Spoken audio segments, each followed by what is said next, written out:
जय हिंद। आज हम लोग एसएससी एमटीएस 2023 के रिवीजन सीरीज का सेट नंबर 18 को यहाँ पे डिस्कस करेंगे। टोटल जो एग्जाम होता है आपका 48 में एग्जाम हुआ है और हम इसके 18 नंबर को डिस्कस करने वाले हैं। चलिए स्टार्ट करते हैं। पहला क्वेश्चन है, निम्नलिखित में से कौन सी नदी नेपाल हिमालय से निकलती है? तो घाघरा इसका करेक्ट आंसर हो जाएगा। तो कौन सी नदी जो है नेपाल हिमालय से निकलती है? तो घाघरा इसका करेक्ट आंसर हो जाएगा। दूसरा है, सिंधु घाटी सभ्यता में निम्नलिखित में से कौन सा शहर अस्तित्व में था? तो आपका हड़प्पा इसका करेक्ट आंसर हो जाएगा। सिंधु घाटी सभ्यता में जो आपका शहर जो अस्तित्व में था तो आपका हड़प्पा शहर था। कहाँ पे हड़प्पा? तो अभी पाकिस्तान में है।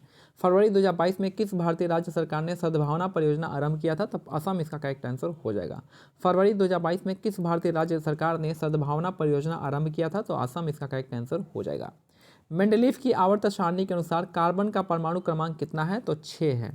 मेंडलीफ के आवर्त सारणी के अनुसार कार्बन का परमाणु क्रमांक कितना है? 6 इसका करेक्ट आंसर हो जाएगा। नेक्स्ट है, एवीज गर्म रक्त वाले जीव होते हैं और उनका दिल जो आपका 4 कक्षों वाला होता है। एवीज मतलब पक्षी लोग हो गए। तो एवीज जो होते हैं गर्म रक्त वाले जीव होते हैं और उनका दिल जो है 4 कक्षों का होता है। उस्ताद जाकिर हुसैन क्या है? एक प्रसिद्ध तबला वादक हो जाएंगे। याद रखिएगा, उस्ताद जाकिर हुसैन या फिर आपका अल्लाह रखा, दोनों ही आपका क्या है? तबला वादन से हो जाएंगे। सितार के लिए पंडित रविशंकर हो जाएंगे। याद रखिएगा। नेक्स्ट है,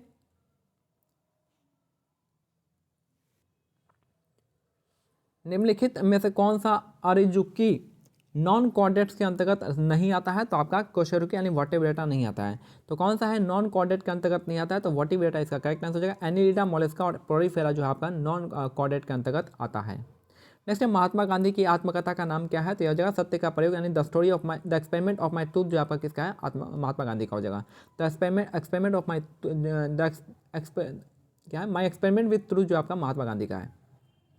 in which state India is the Airavateshwara temple जो है आपका सिचुएट है? तो ऐरावतेश्वर मंदिर जो है कहाँ पे है? तो आपका ये आपका तमिलनाडु में है। ऐरावतेश्वर मंदिर कहाँ पे? तमिलनाडु इसका करेक्ट आंसर हो जाएगा। नेक्स्ट है, निम्नलिखित में से क्या भारतीय संविधान की प्रमुख विशेषताओं में से एक है? तो आपका संघवाद इसका करेक्ट आंसर हो जाएगा। तो क्या भारतीय संविधान की प्रमुख विशेषताओं में से एक है? तो संघवाद इसका करेक्ट आंसर हो जाएगा। नेक्स्ट है, मानव जनसंख्या का वह अध्ययन जिसमें उनके आकार, संरचना और स्थान, क्षेत्र में वितरण और प्रक्रिया जिनके माध्यम से आबादी में परिवर्तन होता है उसको डेमोग्राफी यानी जनसांख्यिकी कहा जाता है। तो इन सब का जो है आपका जैसे कि मानव जनसंख्या का वह अध्ययन जिसमें उनके आकार, संरचना और स्थान, क्षेत्र में वितरण और प्रक्रिया जिसके माध्यम से आबादी में परिवर्तन होता है उसको हम जनसांख्यिकी या फिर डेमोग्राफी कहते हैं। निम्नलिखित में से महिला शतरंज विश्व रैपिड चैंपियनशिप बनने वाली पहली भारतीय ग्रैंड मास्टर कौन है? तो कोनेरू हम्पी इसका करेक्ट आंसर हो जाएगा। निम्नलिखित में से महिला शतरंज विश्व रैपिड चैंपियन बनने वाली भारत की पहली ग्रैंड मास्टर बनी है कोनेरू हम्पी इसका करेक्ट आंसर हो जाएगा। नेक्स्ट है, स्वामित्व के आधार पर उद्योग के वर्गीकरण में से संयुक्त क्षेत्र उद्योग है।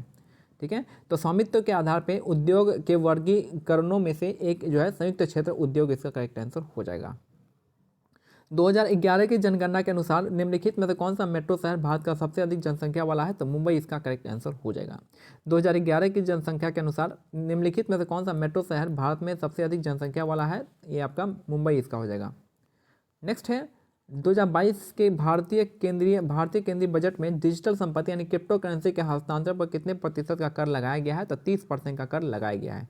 तो याद रखिए, क्रिप्टो करेंसी के हस्तांतरण में कितना प्रतिशत का कर लगेगा? तो 30% का। निम्नलिखित में से किस चोल शासक ने तंजौर में निशुंभ सूदनी देवी मंदिर का निर्माण करवाया है? तो ये हो जाएगा विजयालय इसका करेक्ट आंसर हो जाएगा। तो निम्नलिखित में से किस चोल शासक ने तंजौर में निशुंभ सूदनी देवी का मंदिर का निर्माण करवाया है? तो विजयालय इसका करेक्ट आंसर हो जाएगा। अजीत कुमार डोभाल 5वें और भारत के वर्तमान राष्ट्रीय सुरक्षा सलाहकार हैं। अजीत कुमार डोभाल जो आपका 5वें और भारत के प्रधानमंत्री के वर्तमान जो है आपका राष्ट्रीय सुरक्षा सलाहकार है 5वें। नेक्स्ट है, निम्नलिखित में से कौन सा लोक नृत्य और संबंधित राज्य का युग्म गलत सुमेलित है? तो घूमर जो आपका कहाँ का है? बिहार का नहीं है। घूमर जो है आपका राजस्थान का है। बिहार का विदेशिया हो जाएगा, जाट जाटिन हो जाएगा, बिहार का हो जाएगा। नोंगक्रे मेघालय का सही है, गिद्दा पंजाब का सही है और वांचो जो है अरुणाचल प्रदेश का सही है।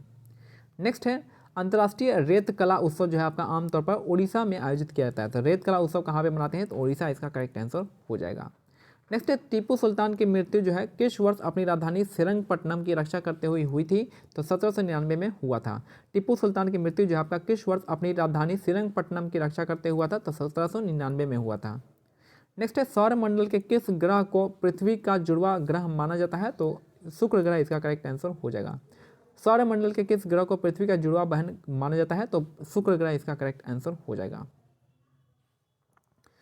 प्रार्थना समाज की स्थापना 1863 में दादोबा पांडुरंग और उनके भाई आत्माराम पांडुरंग द्वारा की गई थी, जब केशव चंद्र सेन ने लोगों को एक ईश्वर में विश्वास करने और केवल एक ईश्वर की पूजा करने के उद्देश्य से महाराष्ट्र का दौरा किया था। तो प्रार्थना समाज इसका करेक्ट आंसर हो जाएगा। तो प्रार्थना समाज की स्थापना 1863 में दादोबा पांडुरंग और उनके भाई आत्माराम पांडुरंग द्वारा की गई थी, जब केशव चंद्र सेन ने लोगों को एक ईश्वर में विश्वास करने और केवल एक ईश्वर की पूजा करने में उद्देश्य से महाराष्ट्र का दौरा किए थे। नेक्स्ट है क्वेश्चन नंबर 23, पद्मा सुब्रमण्यम को किस शास्त्रीय नृत्य के लिए जाना जाता है? तो भारतनाट्यम इसका करेक्ट आंसर हो जाएगा। पद्मा सुब्रमण्यम को किस शास्त्रीय नृत्य के लिए जाना जाता है? तो आपका भारतनाट्यम इसका करेक्ट आंसर हो जाएगा। निम्नलिखित में से किस टीम ने आईसीसी महिला विश्व कप 2021-22 जीता था? तो आपका ऑस्ट्रेलिया इसका करेक्ट आंसर हो जाएगा। निम्नलिखित में से किस टीम ने आईसीसी महिला विश्व कप 2021-22 जीता है? तो ऑस्ट्रेलिया इसका करेक्ट आंसर हो जाएगा। और लास्ट क्वेश्चन है कि how many different level of courts are there in India? तो भारत में कितने टाइप के कोर्ट्स हैं? तो आपका पहला तो आपका सुप्रीम कोर्ट आता है, उसके नीचे हाई कोर्ट आता है, उसके नीचे आपका डिस्ट्रिक्ट कोर्ट आता है। 3 टाइप का कोर्ट यहाँ पे देखा जाता है। तो ये हमारा आज का सेट कंप्लीट होता है। मिलते हैं अगले सेट में, तब तक के लिए जय हिंद जय भारत, धन्यवाद। और याद रखिएगा कि हमारा जो टेलीग्राम चैनल का लिंक जो है डिस्क्रिप्शन में दिया गया है, आप उसको भी ज्वाइन कर लें ताकि जो ये PDF आप वहाँ से डाउनलोड कर सकते हैं। जय हिंद जय भारत, धन्यवाद।